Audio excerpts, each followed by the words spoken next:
복음 찬송가, 우리가 부르는 찬송가와는 성격이 조금 다른 면이 있습니다. 찬송가는 작사자와 작곡가의 신앙 고백이 들어가 있지만 회중들이 함께 부르도록 그렇게 만들어졌습니다.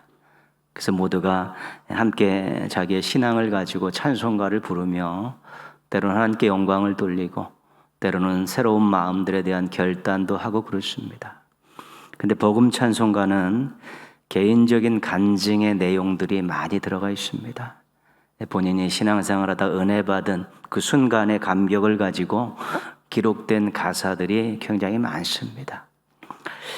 처음 예수님 만나 구원받은 감격을 간증하는 것은 빼놓을 수 없는 내용입니다. 왜냐하면 인생 최고의 순간이기 때문이죠. 내가 주를 처음 만난 날, 오 기쁜 날 주님 예수 날 불러주신 날. 그래서 만나주셨다, 불러주셨다, 씻어주셨다, 이런 가사들이 주를 이루고 있습니다. 예수님 만나 용서받고 구원받고 또 하나님의 자녀가 된 것에 대한 감증들은, 감격과 간증들은 성도라면 누구나 다 가지고 있기 때문에 그런 찬송들은 은혜가 되는 것입니다. 자신의 이야기를 하는 것 같고 자신도 예수 그리스도를 만난 날이 있고 예수 그리스도 불러주셔서 죄를 씻고 구원해 주신 날의 감격들이 있기 때문에 복음 찬송들은 그런 의미에서 굉장히 또 은혜를 주고 있습니다. 찬송 하나 들으실 텐데요. 이거 우리 학창 시절 수련회 가면 저녁 기도회 시간에 많이 불렀고 또 부흥회 때도 늘 회개를 이야기하면서 불렀던 그런 복음 찬송인데요. 한번 불러보시죠.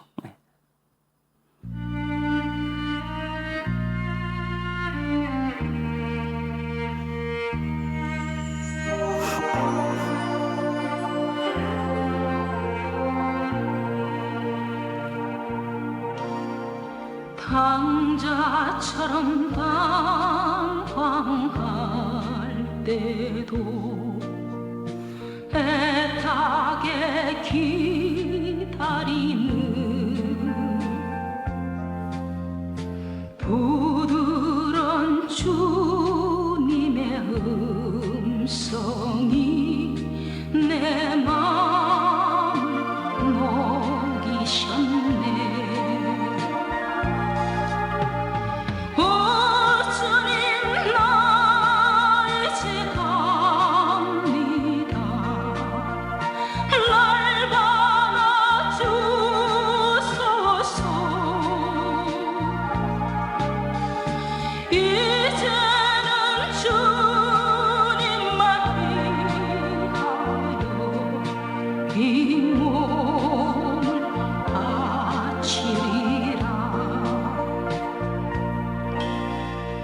불순종한 요나와 같이도 방황하던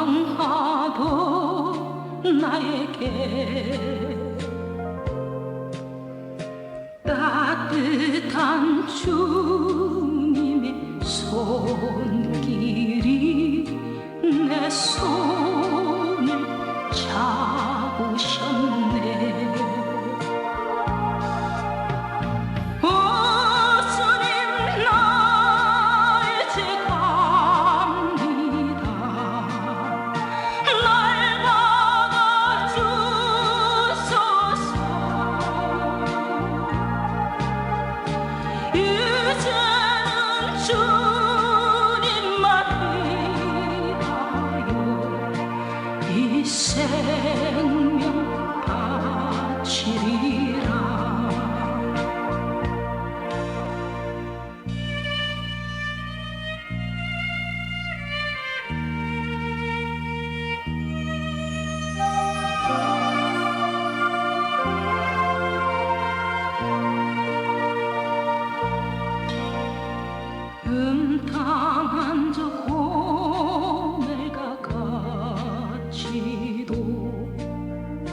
주님의 용서가 내 마음을 녹이셨네.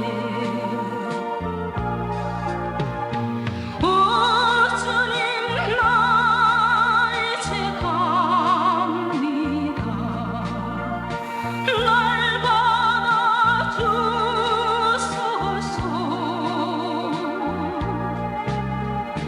이제는 주님만 위하여 죽도록 충성하리.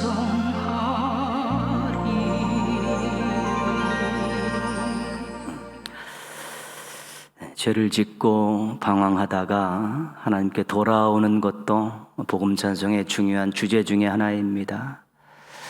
유산을 가지고 아버지를 떠났던 탕자, 불순종하여 하나님으로부터 도망갔던 요나, 덤탕한 삶을 살았던 고멜, 하나님께 등을 보였고 은혜를 잊어버렸던 이런 사람들을 성경에서 또 만날 때 지금의 자신의 모습이라 생각하고 이제 주님 팔 벌리고 기다리신 주님 앞에 돌아가서 새로운 삶을 살겠다는 그런 결단들이죠.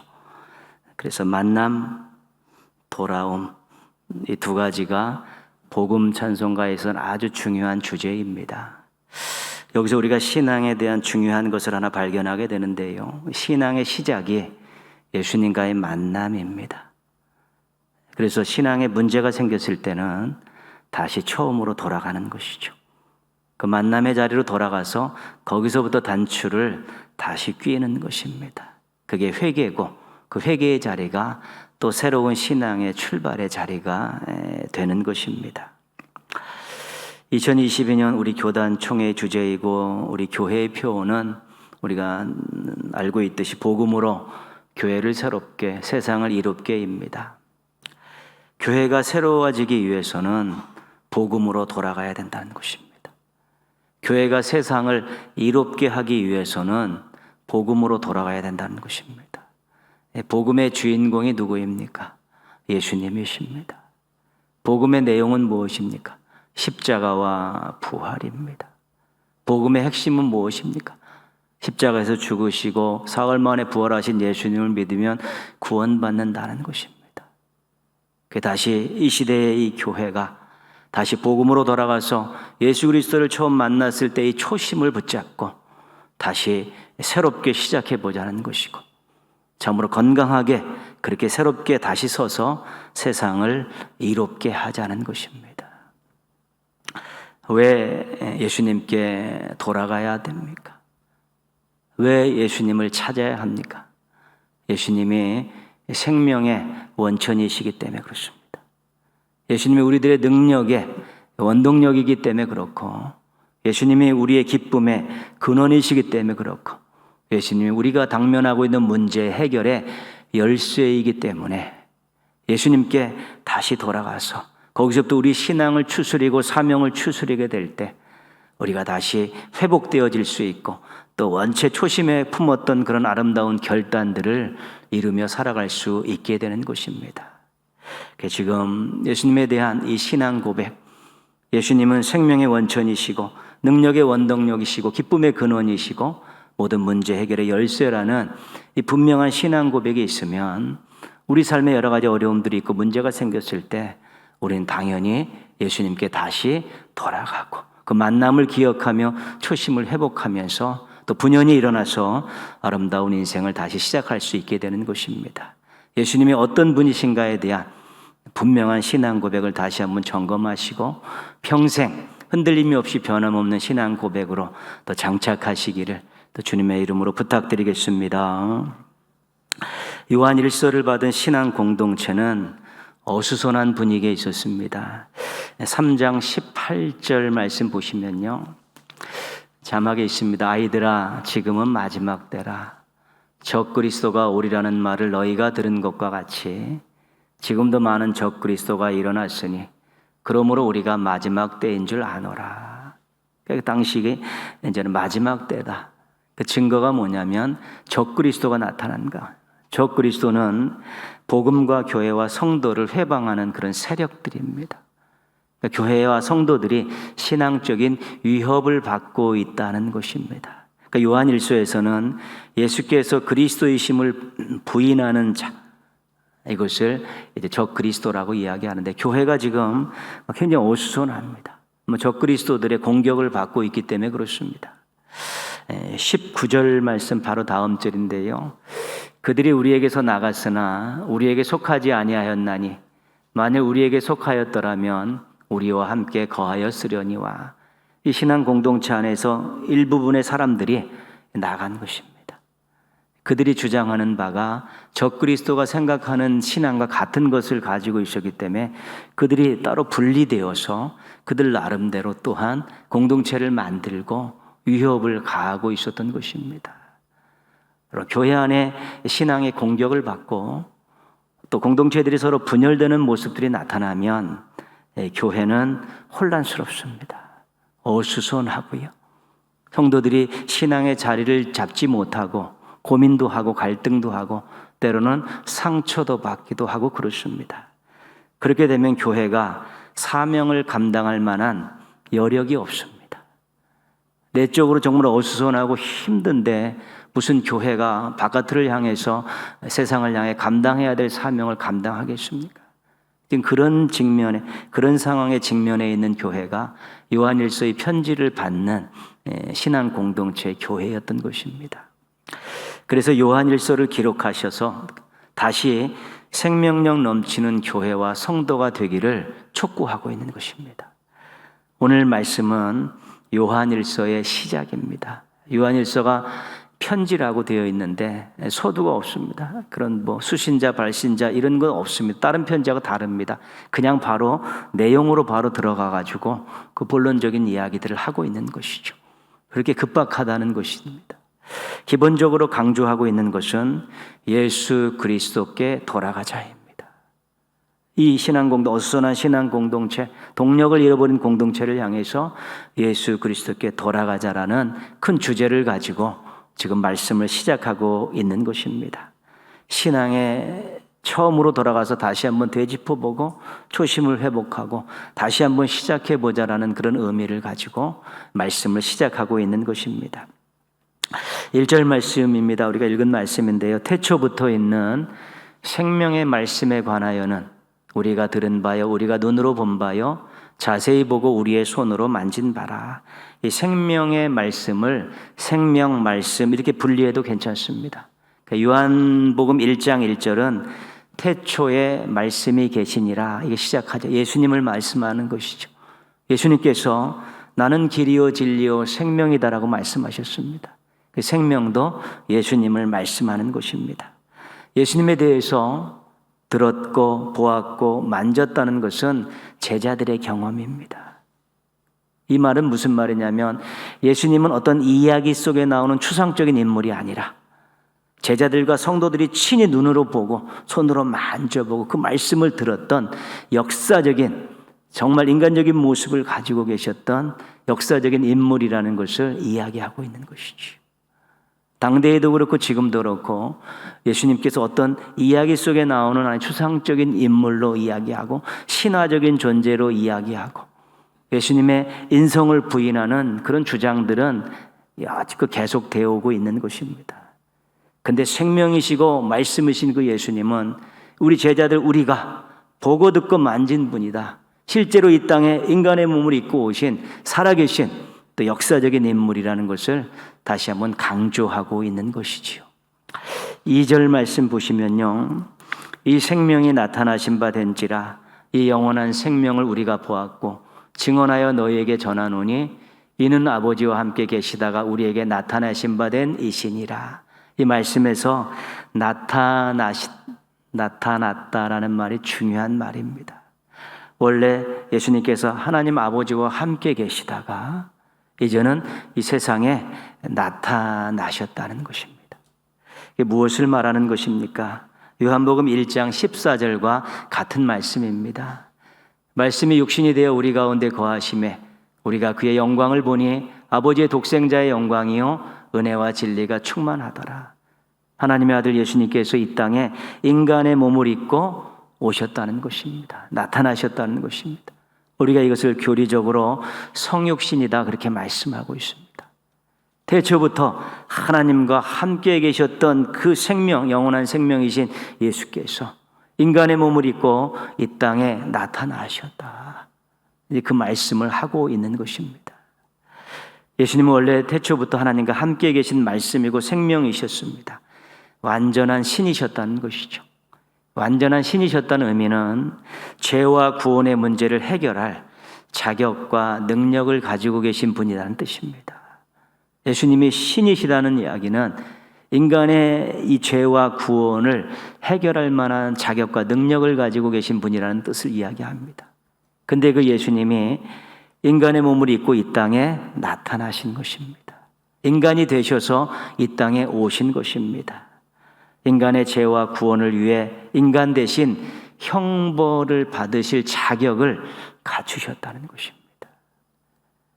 죄로 인해 죽을 수밖에 없는 인간의 모든 죄를 십자가에서 대신 짊어질 수 있는 그런 인간의 모습으로 이 땅에 오셨다는 것입니다. 그래서 예수님이 이 땅에 오실 때 영원한 생명을 가지고 오셨습니다. 예수님 안에 영원한 생명이 있기 때문에 그렇습니다. 예수님을 믿는 사람들은 영원한 생명을 얻은 것입니다. 요한일서 5장 12절에서 이렇게 말씀하는 것입니다. 아들이 있는 자에게는 생명이 있고 아들이 없는 자에게는 생명이 없느니라. 예수님을 믿는 자들에게는 생명이 있고 예수님을 믿지 않는 자들에게는 생명이 없다는 것입니다.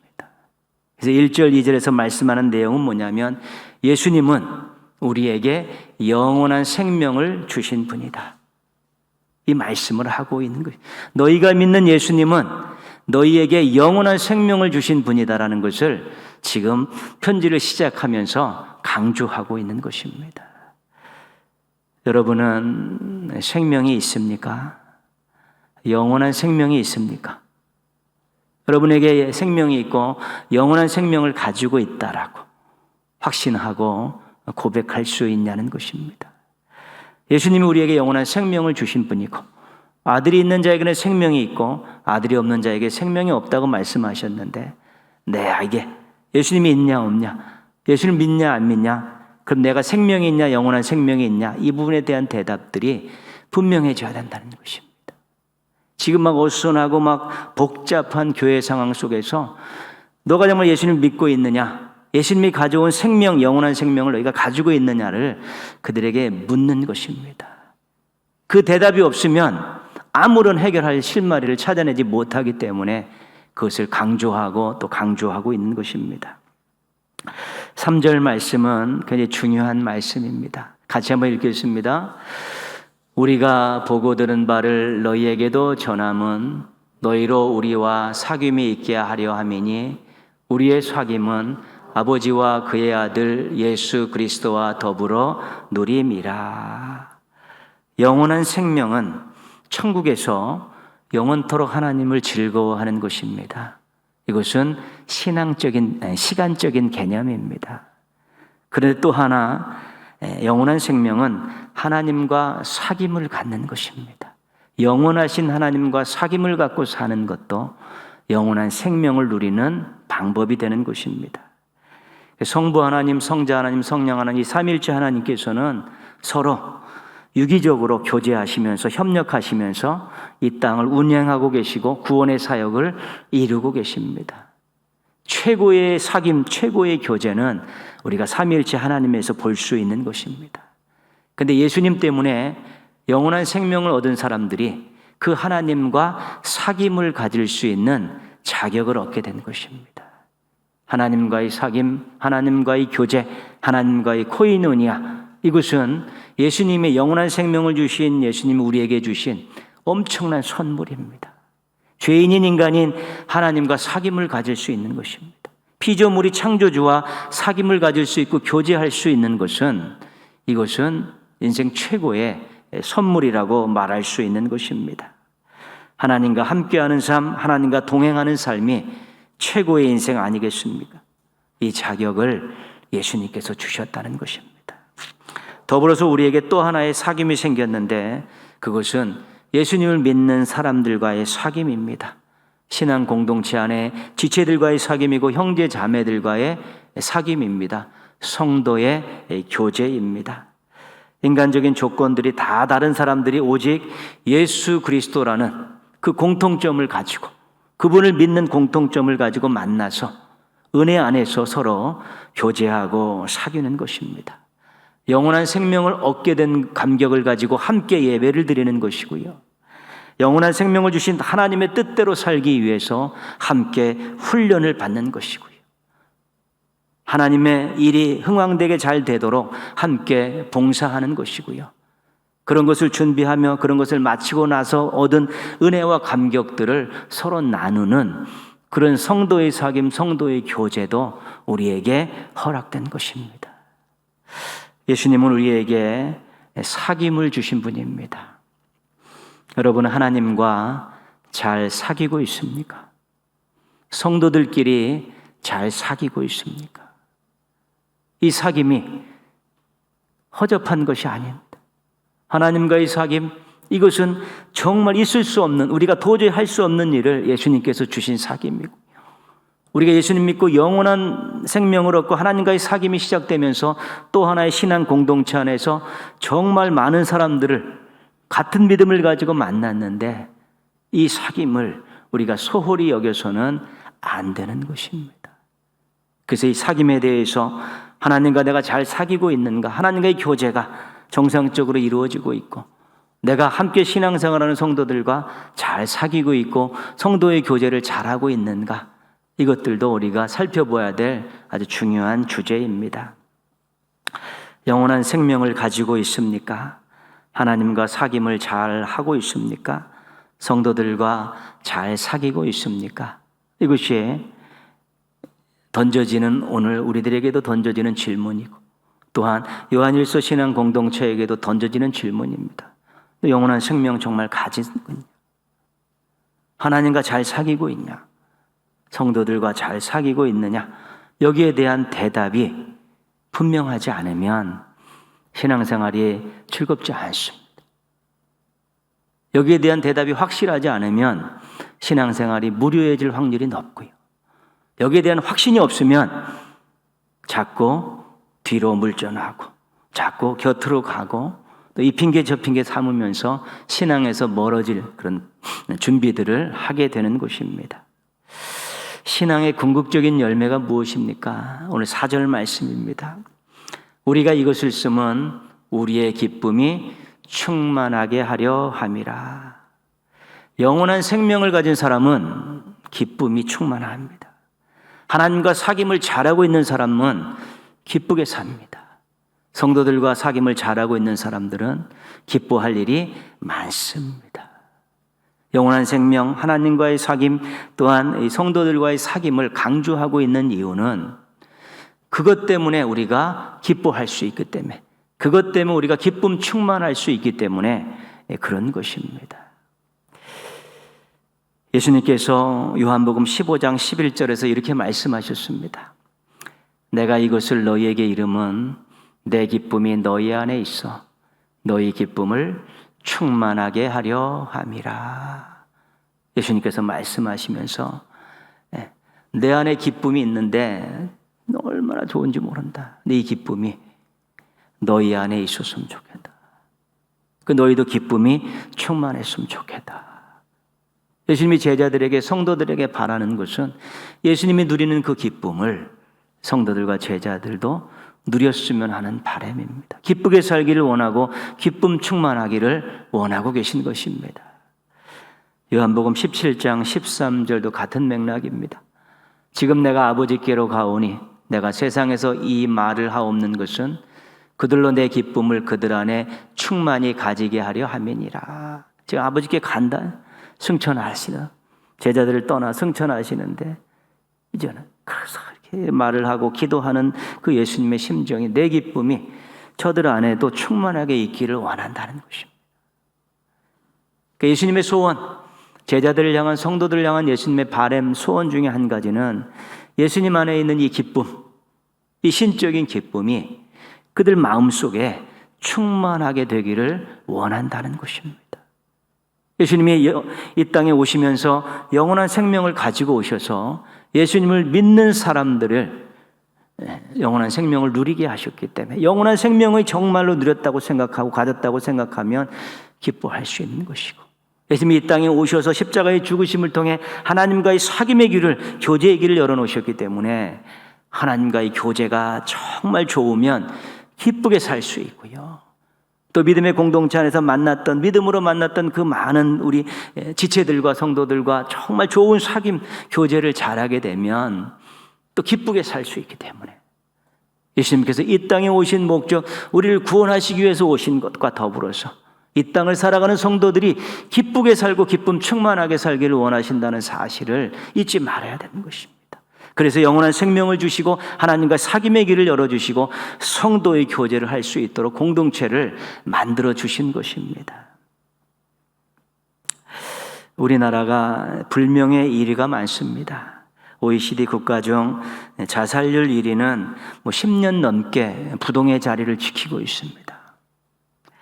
일하는 노인 제일 많죠, 1위고, 이산화탄소 배출 증가율 1위, 유전자 변형식품 수입 1위, 수도 없이 많은 1위를 가지고 있는데, 최근에 또 하나의 타이틀을 얻었는데, 그것이 뭐냐면 코로나 상황을 겪으면서 우울증 유병률 1위가 됐다는 것이죠.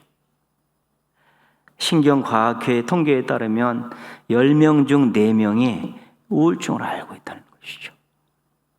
우리나라 사람들이 제일 많이 우울증에 걸려 있다는 것입니다. 평안이 없습니다. 기쁨이 없습니다. 환경에 눌려 살고 있는 것입니다. 우리 주님께서 누리시고 우리가 누리기를 원하는 기쁨은 질적으로 우수한 것입니다.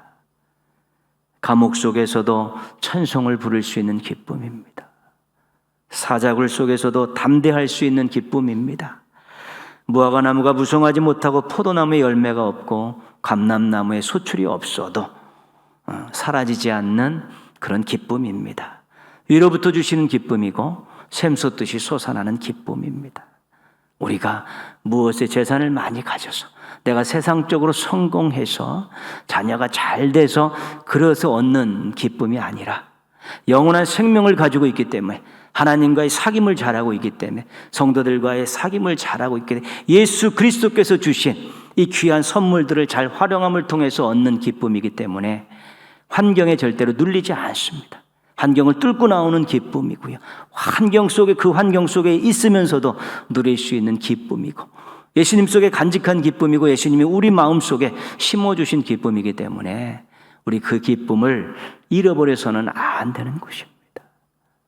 신앙인들이 정말 여러 가지 똑같은 환경 속에 살고 있지만 어렵고 힘든 상황 속에 살고 있지만 우리는 예수님 때문에 영원한 생명을 얻었고 예수님 때문에 하나님과 사귐을 갖게 됐고 예수님 때문에 신앙 공동체 안에서 귀한 지체들과 사귐을 갖게 되었다는 이 사실을 다시 한번 기억하면서 우리가 기쁨을 회복하고 기쁨 충만한 삶을 살 수 있어야 되는 것입니다.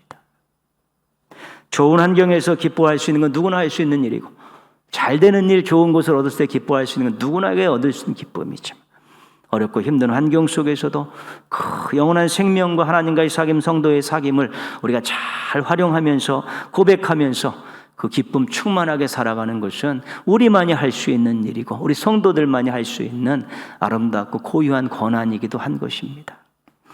요한일서를 읽은 신한 공동체는 예수 그리스도를 기억하면서 영원한 생명을 가지고 있다는 것을 확인하죠.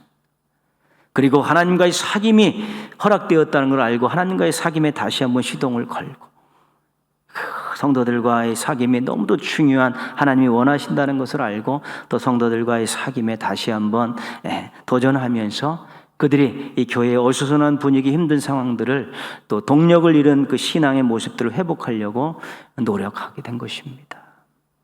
코로나19 계속되고 있습니다. 3년 차를 맞이하고 있고요. 나라의 상황도 그렇게 좋은 편이 아닙니다. 큰 일을 앞에 두고 있지만 뾰족한 방법이 나오지 않고 있고요. 여러분 나름대로 개인적인 삶에 어려움들도 있으실 것입니다. 그래도 예수 그리스도께 돌아가서 영원한 생명을 주셨구나. 하나님과의 사귐의 길을 열어주셨고 성도들과의 사귐을 원하고 계시는구나. 이것들을 다시 한번 확인하고 영원한 생명이 얼마나 값진 것인가를 기억하시고 하나님과 사귀는 것이 얼마나 행복한 것을 확인하시고 성도들의 사귐이 얼마나 귀한 것인가를 다시 한번 확인하셔서 그 세 가지를 다시 한번 잘 활용하시는 그런 모습들을 간직하게 된다면 우리는 이 시대에 기쁨 충만한 가운데 우리가 해야 될 일을 잘 감당하는 멋진 신앙인들이 되어질 수 있게 되는 것입니다. 예수님께서 이 땅에 인간의 몸을 입고 오셔서 우리에게 주신 이 귀한 것들, 이 소중한 것들을 다시 한번 확인하시고 활용하셔서 기쁨 충만하게 멋진 인생 살아내는 신앙인들 되시기를 주님의 이름으로 축원합니다. 기도하겠습니다.